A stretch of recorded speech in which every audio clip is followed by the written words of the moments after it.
out here at the Drift Colorado Open Drift event. We're gonna be testing out my $300 Miata drift car. My friend Julia sold me this car for 300 bucks because the engine was knocking. I pulled the engine, found out it was just the loose flywheel bolts, so I spent a few weeks getting it back together, dialed in, took it to one event, and it did awesome, made a few little tweaks, and I'm excited to get it out and learn how to drift.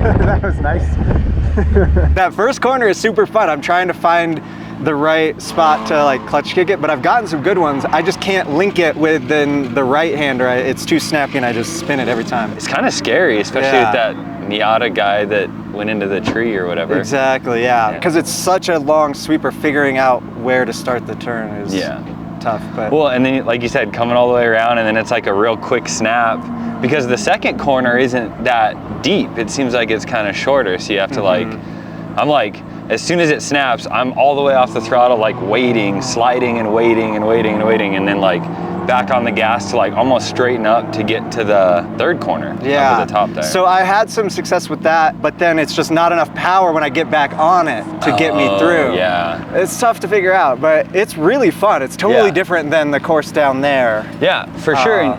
And it seems like it's kind of neat because you can kind of choose your own line. Like even, it's not like you wind up in the dirt, you just go way left or way right and hopefully come back in line. No, and it's cool. They have the sprinklers to keep the tire life. I'm still on my first pair. They're about to be done, but working through it. Yeah, I put at least 10 laps on this one pair, so. I think at least, yeah. This is the first Miata I've been in. All right, well, it's my driving that's lacking today, unfortunately. This course it's really fun, but it's really hard. Yeah. I keep kind of spinning out a lot. You on my mind a lot. Don't need no time watch. I don't know how I got you in my pocket spot. Yeah, that's babe, it's you every day. You like my oxygen. Make it seem like the barging down. Got my heart no barging down. To the floor, to the couch. Might wake the neighbors up. Break you in and break you out. In the end, we gon' make the job. Then we gon' hit the show. Part two, we don't need no house. We gon' get to you need a power spot. Copy my steel. What'd you think? That was fun. Yeah? Yeah. How does it compare to the other cars you've been in? Felt the same. Okay. The Corvettes did pretty good. Yeah. I know one of the guys, he's been doing it for like 6 years. Well, if I can feel the same after 2 days of doing it as somebody that's 6 years, I'll take it. This is a 1979 Datsun 620 pickup truck. And I basically took it and taken the shell and set it onto like a Nissan 350Z subframe. So everything from the suspension, the motor, the transmission is all 350Z, but it still looks like a nice old rusty pickup truck. It drives awesome. It feels great because I've got the 350Z components underneath it. All the aftermarket parts work, so I can do an angle kit, upper control arms, all of the same like rims, wheels, and tires all fit. So it's really nice from a modification perspective. It makes it super easy. You can see it's not a typical leaf sprung truck. I've actually got coil hoops so that I can have adjustable coilovers on the back and change the rate of the suspension, which has helped out a lot. One of the big problems with the pickup truck is that there's no weight in the back, but with coilovers I can put in the softer spring, so it actually eats up the pavement really well that way. On the inside, it's a bit of a Frankenstein, but kind of just tore it down to bare bones. You can see the stock 350Z, or it's actually an Infinity dash in there. All my switches for fuel pump and fans and that. Let me show you guys the engine. It's still got some true nature of a 1979 pickup truck, and the entrance too, it's pretty interesting. Got to use the hood opener tool.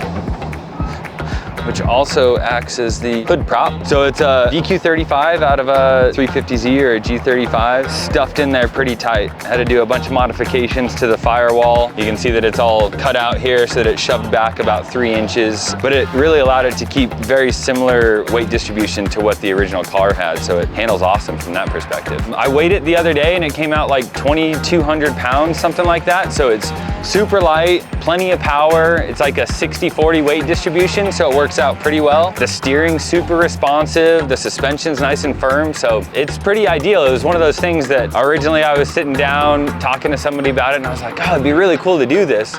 Who knows how it'd turn out, and I'm thrilled with it. It's been great.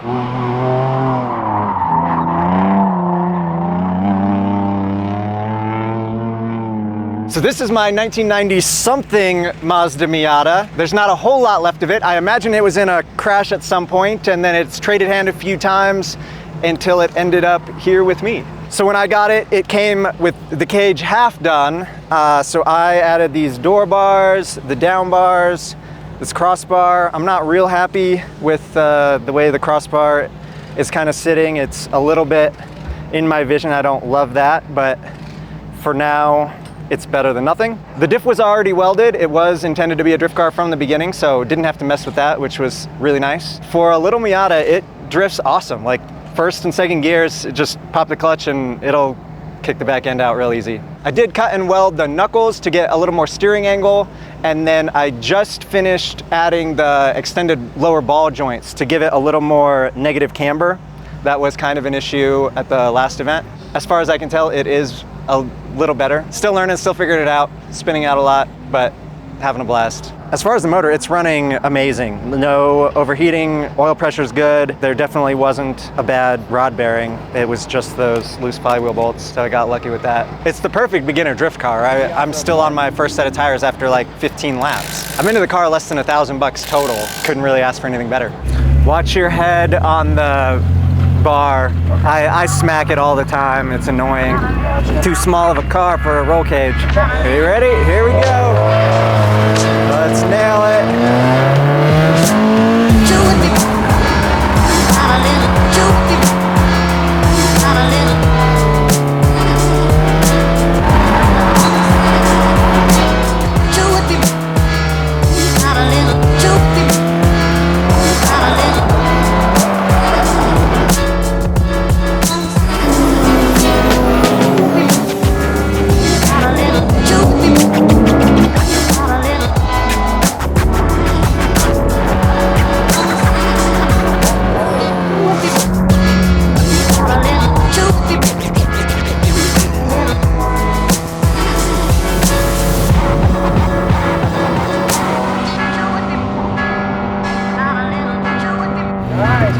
There we go.